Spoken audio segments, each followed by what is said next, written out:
안녕하세요. 저는 노후 준비를 시작하고 있는 50대 남자입니다. 요즘 노후 준비를 하면서 심심할 때마다 이곳에 들러서 사연들을 듣곤 합니다.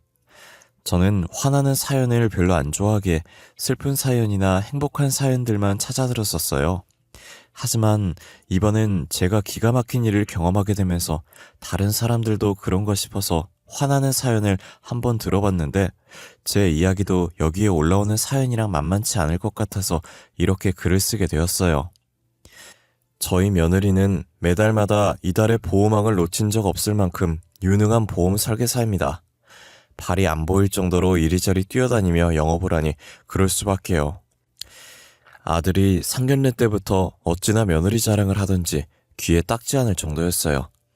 아버지, 우리 지연씨 이달의 보호망이에요. 매달 저 타이틀을 놓친 적 없을 만큼 일에 대한 열정도 강하고 성실한 사람이에요. 아마 아버지도 며느리 잘 뒀다고 좋아하실 거예요. 그렇니? 일하는 것만 봐도 평소에 행실이 어떤 사람인지 알 수가 있지. 우리 며느리 될 사람은 참으로 열심히 사는 사람인 것 같구나. 저도 지연씨 본받아서 지금보다 더 열심히 살려고요. 그런다고 지연씨를 따라갈 순 없겠지만요. 저희 아들은 일을 열심히 하는 며느리를 항상 뿌듯하게 생각했어요. 며느리가 이달의 보호망을 차지하면 꼭 자기가 이달의 보호망이 된 것 마냥 기뻐했어요. 그 정도로 아들이 저희 며느리를 정말 사랑하고 좋아했어요. 아들이 결혼하고 며칠 뒤 저희는 좋은 게 좋은 거라고 며느리 실적을 올려주기 위해 이미 있어서 굳이 안 들어도 되는 보험을 하나씩 더 들어줬어요. 하지만 그랬으면 안 됐던 거였나 봐요. 저희가 며느리를 위해 한 일이 오히려 저희의 발목을 잡게 되었지 뭐예요. 며느리는 저희가 한 번 보험을 들어주니 새로운 보험이 생기면 저희에게 들고 왔어요. 저희는 한다고 하지도 않았는데 며느리는 이런 보험이 있고 저런 보험이 있다고 신나게 떠들어댔어요. 그럴 때마다 저는 며느리의 말을 중간에 끊고 보험에 가입하지 않겠다는 의사표시를 했어요. 아버님, 제가 이번에 무슨 보험 들고 왔냐면요. 아마 아버님도 필요하신 보험일 거예요. 이거 지금 저희 회사에서 굉장히 핫한 보험이거든요. 상해보험인데 이건 다른 상해보험이랑은 달라요. 저기 아가, 나는 지금 보험을 가입할 마음이 없어. 예전에 가입했던 상해보험도 있고. 아버님, 그런 일이 있으면 안 되겠지만 이제 노년이라 언제 갑자기 병원 갈 일이 생길지 모르는데 그때를 대비해서 하나 들어놓는 것도 나쁘지 않아요. 아마 지금 가입되어 있는 상해보험보다 혜택이 좋을 거예요. 아니야, 난 괜찮아. 며느리가 내 생각해서 들고 와준 건 고마운데 지금은 가입할 생각이 없어. 나한테 필요한 보험들은 이미 예전에 다 가입해놓은 상태라 진짜 괜찮아. 그럼 해지하고 저희 회사 보험 가입하세요. 저희 회사 혜택이 더 좋은데 굳이 그 보험 계속 붙잡고 있을 필요가 없잖아요. 안 그래요? 만기 다 되어가는데 뭐하러 그래. 그리고 지금 해지하면 내가 지금까지 넣었던 원금도 못 찾아. 나는 그냥 그 보험 만기 되면 다시 가입하든가 할게. 미안해. 저는 며느리의 보험 가입 권유를 거절했고 며느리는 제가 보험 가입을 거절하자 얼굴에 아쉽다는 표정이 역력한 상태로 제 방을 나갔어요. 마음 같아선 며느리를 위해 보험을 가입해주고 싶었지만 이미 예전에 보험 다 들어놨는데 굳이 있는 보험 놔두고 더 가입할 필요는 없잖아요. 그래서 앞으로 며느리가 보험 서류를 들이밀어도 가입을 하지 않기로 마음먹었어요. 그 뒤로 몇 번이고 며느리가 보험 서류를 들고 찾아왔지만 저는 가입을 해주지 않았어요. 제가 앞으로도 가입해주지 않을 거라는 걸 알았는지 더 이상 제게 보험 서류를 내밀지 않더라고요. 그러다 4달 뒤쯤 며느리가 다급하게 제 방을 들어온 거예요. 저는 또다시 보험 서류를 내밀러 왔나 했는데 사진 한 장을 내밀더라고요. 아버님, 기우 씨가 어떻게 저한테 이럴 수 있어요? 저밖에 없다던 사람이 어떻게 이럴 수 있냐고요. 아버님도 이것 좀 보세요. 지금 기우 씨가 저 몰래 같은 동에 살고 있는 여자랑 바람 피고 있어요. 우리 아들이 바람을 피고 있다고? 절대 그럴 리가 없다. 너가 잘못 알고 있는 거 아니냐? 지혜미가 다른 남자랑 도망간 것 때문에 불륜이라고 하면 치를 떨 아이인데. 못 믿겠으면 아버님이 직접 확인하시면 되겠네요. 제가 방금 건넨 사진 자세히 봐보세요. 거기에 찍힌 여자랑 남자를요. 설마 자기 아들을 못 알아보시는 건 아니죠? 아이, 기우가 왜 여기... 아니다. 이건 뭔가 잘못된 거야. 기우가 절대 그럴 리 없어. 내가 직접 확인해봐야겠다. 지금 기우 이 녀석 어디 있는지 알고 있니? 기우 씨 아까 저한테 화내더니 집 나갔어요. 어디로 갔는지도 저도 모르겠어요. 사진이 너무 선명하게 잘 찍혀 있어서 아들의 외도가 확실하다는 생각이 들었어요. 제가 직접 사실 확인을 하기 위해 며느리에게 화내고 집을 나갔던 아들을 찾아 나섰어요. 아들이 저 멀리서 집 쪽으로 걸어오고 있길래 빠르게 아들한테 다가갔어요. 저는 아들의 얼굴에 사진을 던졌고 지금 뭐하는 짓이냐고 소리 질렀어요. 너 지금 뭐하는 짓이야? 어떻게 집사람 두고 다른 여자랑 바람을 필 수가 있어? 네 애미가 너랑 나한테 어떻게 했는지 벌써 까먹은 거야? 그런 거야? 아버지, 무슨 말씀이세요? 제가 바람을 피다니요. 저는 바람 핀 적 없어요. 아버지도 아시잖아요. 제가 불륜이라고 하면 얼마나 치를 떠는지. 그럼 이 사진은 뭐냐? 여기 사진 속에 있는 거 너 아니야? 그 옆에 여자는 같은 동 사는 여자 아니냐고. 이렇게 증거가 있는데 발뺌을 하는 거야?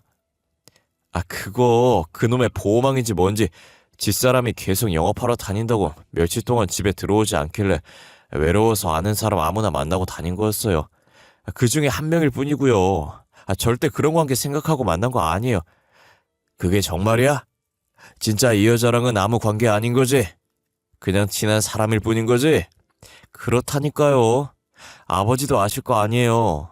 어머니가 제 눈앞에서 다른 남자랑 같이 도망가서 그 뒤로 불륜하는 사람들 사람 취급도 안 하는 거요. 아버지가 제일 잘하시면서 어떻게 아들을 의심해요? 나는 이렇게 떡하니 사진이 찍혀 있으니까 의심할 수밖에 없지 않겠니? 내가 미안하구나.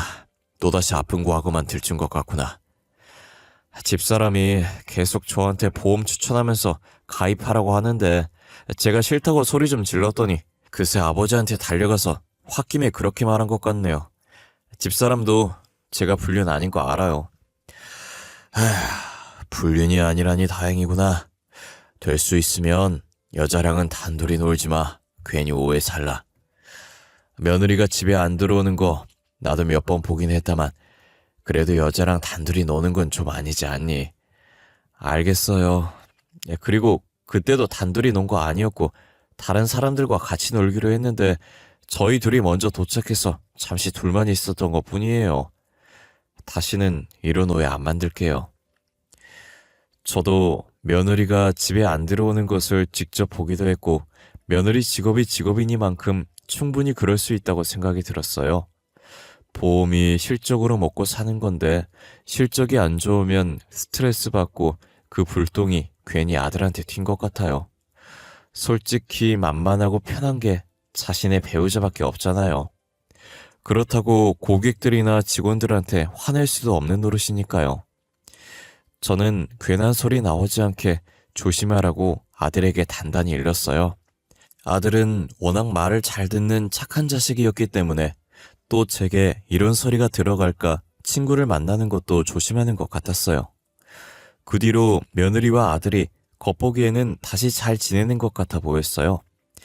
며느리도 이제 가족한테는 일 욕심을 버리기로 했는지 더 이상 저희한테 보험 가입하라고 예전처럼 강요를 하지 않았어요. 그런데 며칠 뒤 거실에서 한가로이 TV를 보고 있는데 며느리한테 연락이 온 거예요. 전화를 받으니 무슨 일이 생긴 건지 며느리가 되게 다급해 보이면서 횡설수설하더라고요. 아버님 어떡해요? 우리 그이 어떡해요? 그이가 사라졌어요. 아까 제 뒤에 분명히 제 뒤에 오고 있었는데 그이가 안 보여요, 아버님. 아이, 그게 무슨 말이야, 아가? 진정하고 천천히 다시 말해봐. 우리 아들이 뭐 어쨌다고? 그이가 실종된 것 같아요. 어떡해요? 남편이 힘들다고 중간에 멈추는 거예요. 그래서 조금 쉬고 다시 움직였는데 분명히 제 뒤에 따라오고 있는 거 확인하고 계속 갔거든요. 근데 지금 그이가 안 보여요. 원래 쉬었다 움직이면 더 힘들잖아. 또 힘들어서 다시 중간에 멈춘 거 아니야? 아니에요. 제가 남편 안 보이길래 왔던 길 다시 되돌아갔는데 없었어요. 저 뒤따라오다가 낭떠러지에 떨어진 거 아닐까요? 아버님, 저 너무 무서워요. 아가, 너는 일단 집으로 돌아오거라. 남편 찾겠다고 계속 거기 있다가 너도 길을 잃겠구나. 내가 경찰에 신고해서 수색해달라고 부탁할 테니까 너는 조심해서 내려와. 알겠니? 함께 등산을 갔던 두 사람에게 사고가 났고 며느리는 혼비백산해서 저에게 전화를 걸었던 거였어요. 저는 며느리와의 전화를 끊고 경찰에 전화를 해서 산을 수색해달라고 부탁드렸어요. 혹시나 하는 마음에 아들에게 전화를 했더니 20번이나 넘게 전화를 했지만 산속이라 전화가 안 터지는 건지 제 전화를 단 한 번도 받지 않았어요. 며칠간 산을 계속 뒤졌지만 아들 머리카락은커녕 목소리도 듣지 못했어요. 저는 며칠 동안이나 아들이 나타나지 않아서 일단 경찰서에 가서 실종 신고를 한 상태였어요. 그리고 전단지를 만들어 직접 사람들에게 나눠주며 잃어버린 아들을 찾기 바빴습니다. 저는 아들 찾느라 이렇게 바삐 움직이는데 며느리는 걱정이 안 되는지 일을 하러 가는 거예요.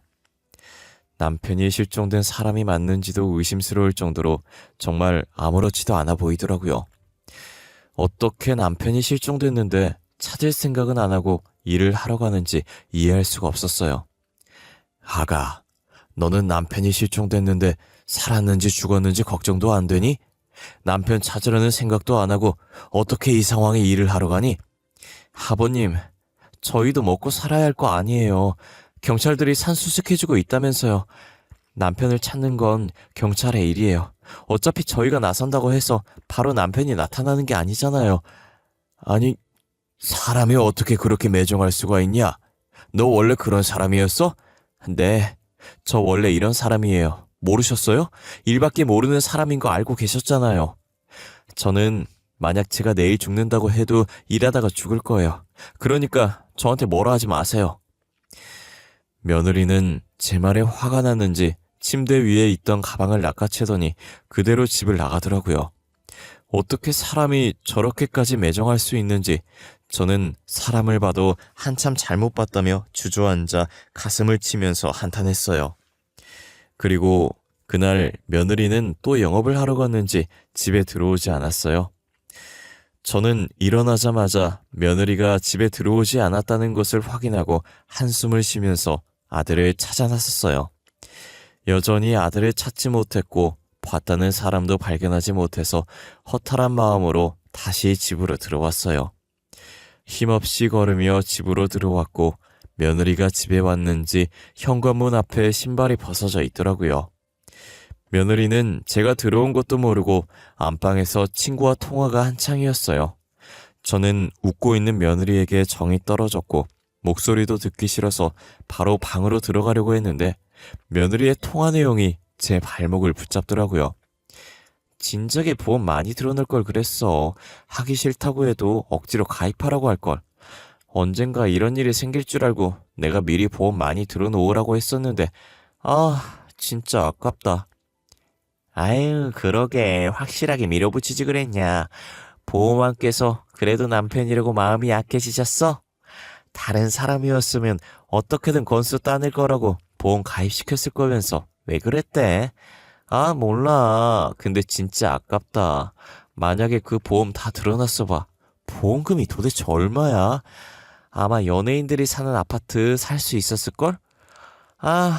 눈앞에서 연예인 아파트가 날아갔네. 내 친구지만 너는 진짜 제정신 아닌 것 같아. 어떻게 남편 실종됐는데 저런 말을 하지?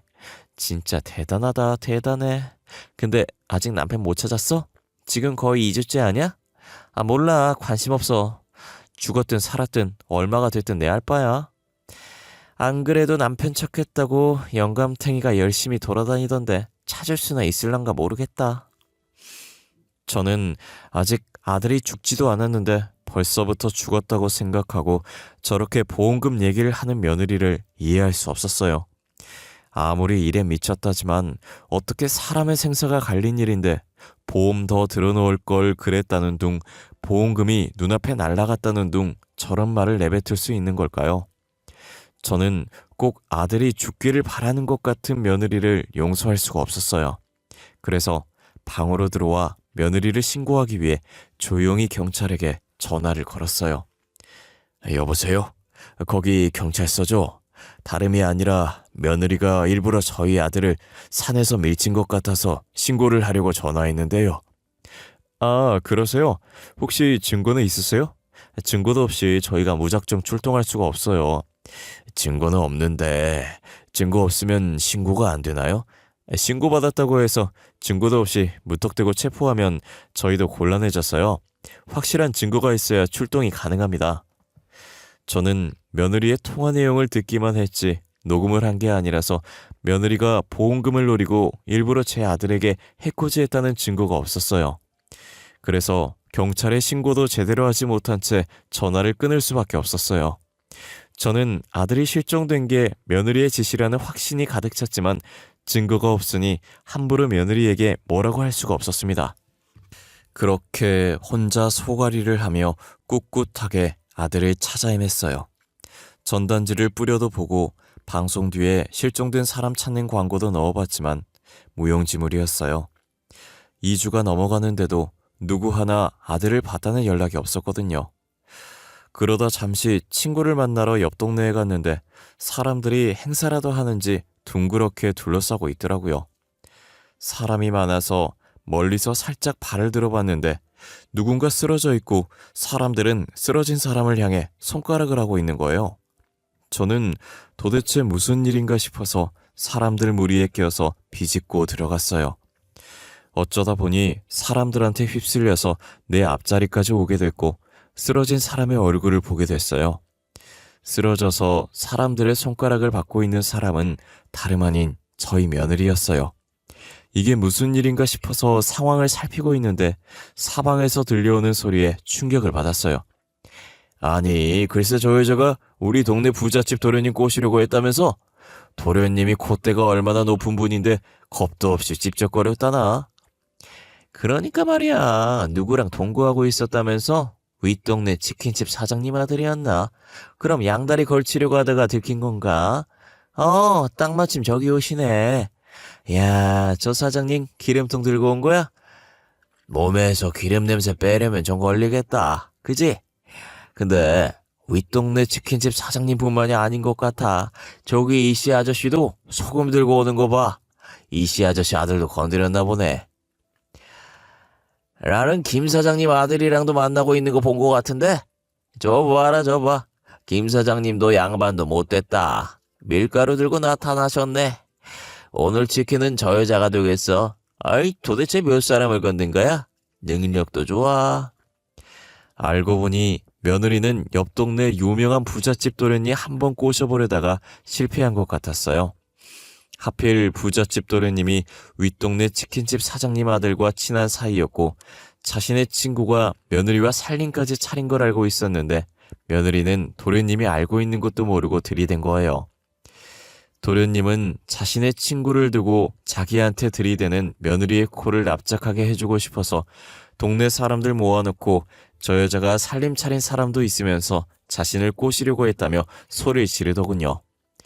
사람들은 그 소리에 도련님과 며느리가 있는 쪽을 쳐다봤고 며느리를 알아본 사람이 각자 누구 집 아들 여자친구 아니냐고 수군거리더라고요. 결국 며느리는 부잣집 도련님도 꼬시지 못했고 그동안 바람을 폈던 게 다 들키게 된 거예요. 두 집 살림도 아니고 무려 만나는 남자만 제 아들을 포함해서 5명이었던 것인데요. 이 사실이 밝혀지자 남자친구의 아버지들이 와서 며느리에게 소금을 뿌리고 기름을 붓고 밀가루를 끼얹고 난리도 아니었어요. 저는 옆 동네 주민들의 말을 들으니 며느리가 보험금을 노리고 아들을 해친 게 맞는 것 같았어요. 그래서 엉망진창이 된 며느리에게 다가가 멱살을 잡고 흔들었어요. 어쩐지 집에 안 들어오더라니. 그동안 우리 아들 두고 다른 남자랑 살림 차린다고 안 들어왔던 거야? 너 설마 보험금 타서 내 연남들한테 퍼부려고 우리 아들 해코지 한 거니? 아니에요, 아버님. 진짜 아니에요. 저 남편한테 해코지 한 적 없어요. 정말이에요. 내가 너를 어떻게 믿냐? 지금도 우리 아들이랑 나 몰래 남자 만나면서 이렇게 뒤통수를 쳤는데 우리 아들 이렇게 될 줄 알았으면 보험 덜 들어놓을 걸 그랬다면서 아깝다고 한 사람이 누군데? 아버님, 그걸 어떻게, 언제 들으셨어요? 저 근데 진짜 아니에요. 저도 남편이 제 뒤따라오고 있는 줄 알았어요. 정말이에요. 제가 보험금 노리고 일부러 그렇게 만들었냐고 하니 며느리는 진짜 자신이 그런 거 아니며 울기 시작했어요.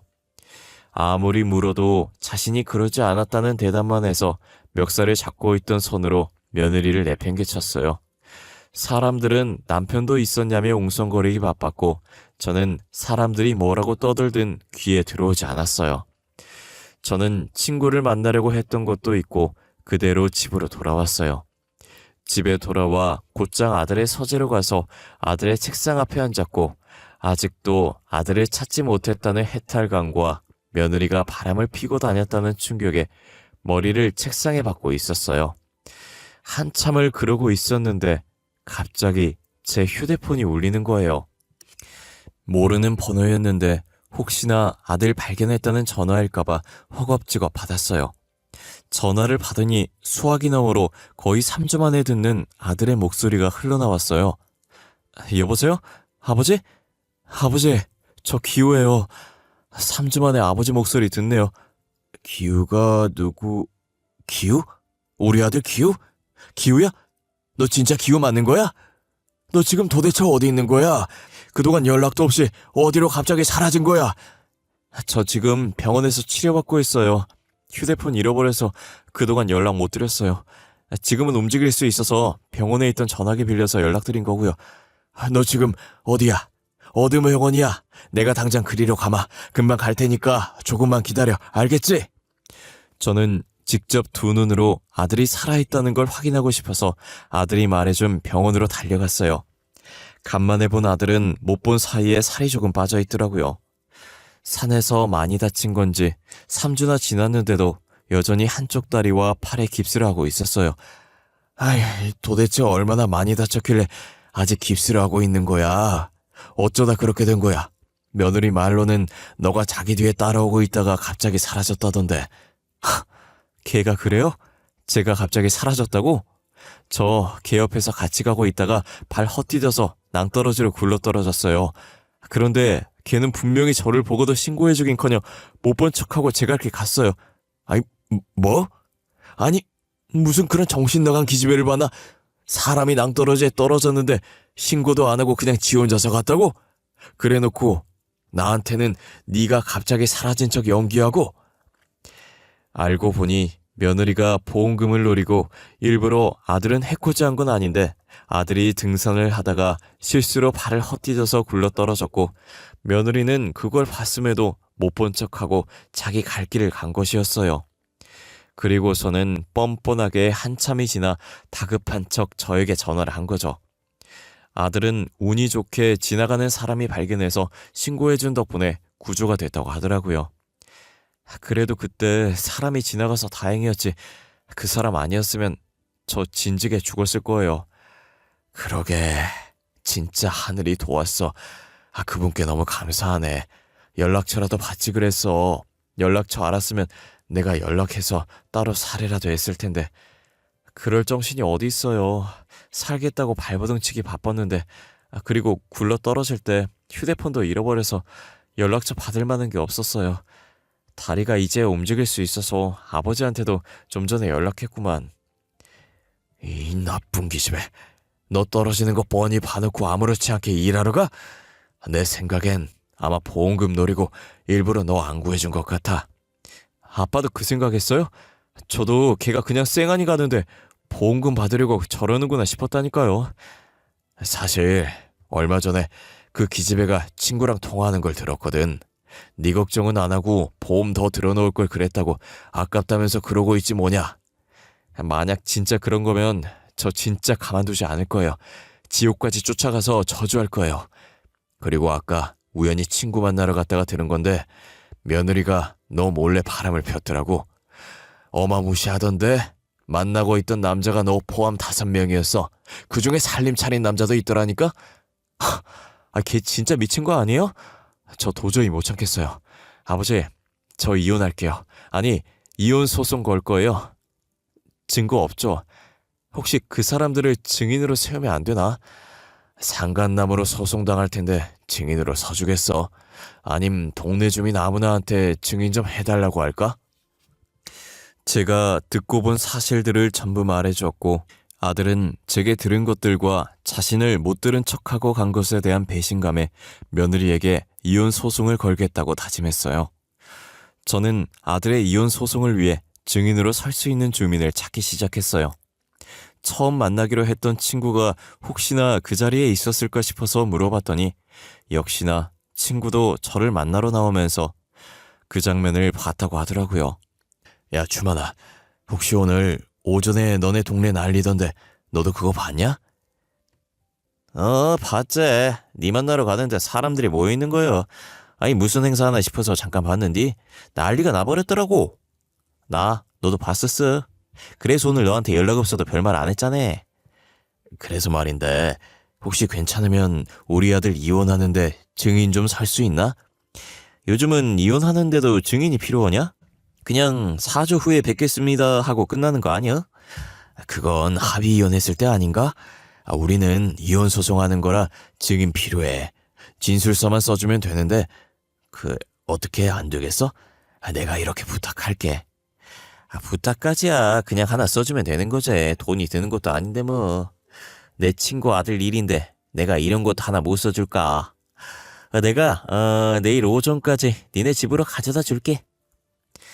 저는 친구에게 증인으로 서달라고 부탁했고 친구는 흔쾌히 제 부탁을 받아들였어요.